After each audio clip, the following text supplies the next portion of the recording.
Kecha bir kishi aytayapti. Haj badal qilishadi-ku dedi. Ha dedim.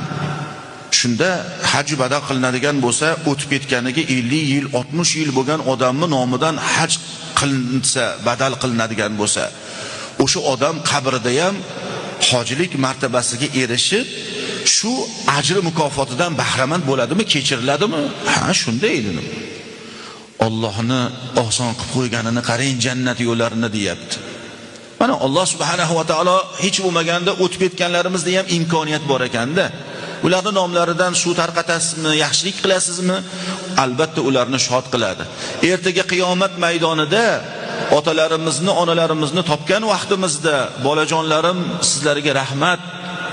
Sizlarni qilgan duolaringlar yetib kelib turdi. Yaxshi ham sizlarni dunyoga keltirgan ekanman degan so'zni ulardan eshitishni o'zi katta bir zavq shavq. Buni hayol qilgan odamning o'zi maza